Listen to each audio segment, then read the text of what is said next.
Welcome inside TD Garden, everybody. My name is Mike Petralia. This is Josue Pavone, and this is the Garden Report powered by CLNS Media and RXBar.com. Go to RXBar.com/CLNS for a 25% discount on your first purchase, and you'll get free shipping. Again, that's RXBar.com, promo code CLNS for 25% savings and free shipping on your first purchase. Josue, an ugly effort again, a defenseless effort, I dare say, by the Boston Celtics heading into the All-Star break. They lose to Doc Rivers, DeAndre Jordan, and the Los Angeles Clippers 129-119 here on Wednesday night. The Clippers shoot exactly 50% from the floor, 44 of 88. The Celtics get outscored in the paint, 56-36. They look like, Josue, they had never defended the pick and roll before. Yeah, and DeAndre Jordan had a lot to do with that. Man, season high for most points allowed by the Celtics tonight. You saw them sort of try to keep up with the Clippers' offense. Kyrie Irving had a lot to do with that. I don't know, call me crazy, Tracks, but I felt like this game had the makings of one of those games where if the Celtics can hang around, Kyrie was going to bring them to the finish line in that fourth quarter. And in some capacity he did, especially in that third quarter when he went off for 15 points, and then you sort of saw him try to come back in and do the same thing in the fourth. However, other guys started stepping up for the Clippers. Tobias Harris started going off. Lou Williams reminded everyone why he's such a good shooter and why he's having such a great season. Leads the NBA in fourth quarter shooting. That's right. He was really slow in the first half, but really picked things up in the second half. And when it came to the fourth quarter and those guys, the 1-2 punch, the Celtics had no response for those two guys specifically. Well, this is concerning because it's a trend, and the Celtics spent most of the first half of the year the best defensive team in the NBA. All of the analytics, all of the metrics pointed to the Celtics being the hardest to score on, and here in the last week they look like, again, they have never seen a pick and roll. They haven't gotten back in transition defense.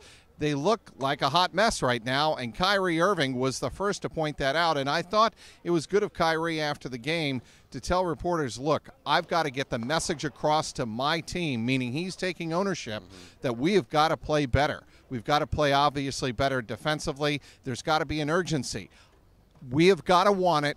I know I want it. I want that MFer, is what he said after the game. That's how ticked off Kyrie Irving was after this game, after he watched his teammates essentially play matador defense. And we all know what it is, right? It is an NBA championship. I mean, Kyrie Irving, he believes this team can go all the way. I think Brad Stevens believes that. And I wouldn't be surprised if those two have had those kind of conversations, throughout the last 3-4 months. I mean, this team, he thinks that there's enough talent on this team, but he knows that it's a process. I mean, Kyrie Irving is a guy who obviously, the Cleveland Cavaliers, they had their fair share of ups and downs, their championship season. Obviously, there's no LeBron James here, but I think Kyrie Irving believes that this team can eventually pull things together this season. And I think that he knows that there's growing pains. I see some patience in him. But tonight, after the game, it seemed like that patience sort of wore off when he was talking about what happened tonight. I think that he thought that he could, take things over in the fourth quarter. I thought he did a really good job getting his guys involved, of course. Those 8-9 assists did certainly went a long way. But there's also some crucial turnovers that went down in the fourth quarter. I mean, one of them was by him. He tried to get a pass down low to Al Horford, and it was a bad pass. I just feel like the team as a whole, offensively, there seemed to be rushing things a bit. And I think a lot of that has to do with the fact that they're not coming up with big stops. And I think that was, at the end of the day, what it came down to in that fourth quarter. But again, I mean, we talked about this Sunday evening, I should say. It's not the end of the world. This team can turn it around. I think this week's going to do a lot of good for them. However, Brad Stevens did bring up a good point. Every single team also is getting the same break, the same time off that the Celtics are getting. So, I mean, all these other teams that are waiting for them on the other side will be waiting for them with the same amount of rest. So I asked Al Horford at the very end of his scrum in the Celtics locker room, is this break coming at the right time? And he said, no question, it's coming at the right time for us because call it fatigue, call it mental exhaustion. I can tell we're not the same team right now, and definitely we have lost the momentum that we had built in the first half of the season. Yeah, and the biggest difference between this All-Star break and All-Star breaks that we've seen in the past is that there's only about 20-some-odd games left, Right. This isn't the Kyrie brought that up also. This isn't the midway. These guys are exhausted. They've played a lot. We know the wacky schedule that they had along with the Philadelphia 76ers because of the trip to London.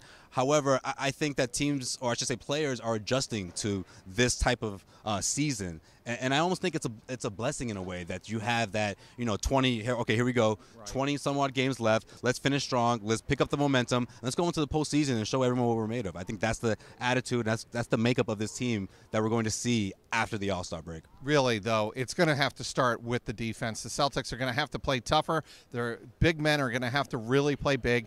And we should not forget to mention Marcus Smart. He has been missing. And Brad Stevens said before the game, as much punishment, I think, as he's ever going to lay out or met out to Marcus Smart, we missed him because his absence has really taken a toll on us. That's Brad Stevens saying, look, Marcus, because you punched a glass frame in Los Angeles, we haven't had your defensive presence out on the floor, and certainly the Celtics have missed it. Al Horford acknowledged it also after the game. And another thing that Brad Stevens talked about before the game was that not only do you miss Marcus Smart's defense, but you also miss a facilitator on the offensive end. Ball handler. A ball handler is a better word to put it. I just think that obviously we all know that he's not the best shooter in the world. He's not going to be a guy you can count on for constant points, but he sort of neutralizes things when he comes into the game. I mean, that's one thing that we can kind of give to Marcus Smart, whether we're talking about on the defensive end or on the offensive end. And without him, and of course without Shane Larkin, I mean, you said it before we started recording, Celtics really have two guards right now, and that's Terry Rozier and Kyrie Irving, which makes things a lot more challenging, a bigger challenge that they've ever faced pretty much throughout the entire season. Well, unless you're going to put Al Horford at Point Horford, like the Celtics had some success with that a week and a half ago, but I don't think they're going to do that long term. It's very much not viable. Okay, here's the update on Marcus Smart. Brad Stevens saying before the game he will join the team next Wednesday before the team goes out on a quick 2-game road trip to Detroit and to New York to take on the New York Knicks. Those are 2 games that I think the Celtics are going to have to win to really get their momentum and their confidence back as a team that, hey, look, things are going to be okay, because right now they're 40-19, still a very, very strong record, still number 2 in the Eastern Conference, a solid number 2. But they've got to get their house in order, get Marcus Smart back, and get their bigs starting to play better defense, and then I think things will start to turn around. Again, the Celtics fall here on a night where Kyrie Irving scores 33 points, but it wasn't enough as the Celtics don't play defense, and they lose to the Los Angeles Clippers 129-119. We'll have complete coverage on CLNSmedia.com, and be sure to follow us on Twitter at CelticsCLNS. You can follow us for constant updates, post-game reaction from the Celtics locker room. And obviously, Joe Sway, you were in the Clippers locker room, so be sure to follow Joe Sway for reaction from DeAndre Jordan and Avery Bradley, among others, in that Clippers locker room. This has been the Garden Report here inside TD Garden. It's been powered by CLNS Media and RXBar.com. Go to RXBar.com/CLNS for 25% savings and free shipping on your first purchase. Inside TD Garden, he is Josue Pavone. I'm Mike Petralia, CLNS Media.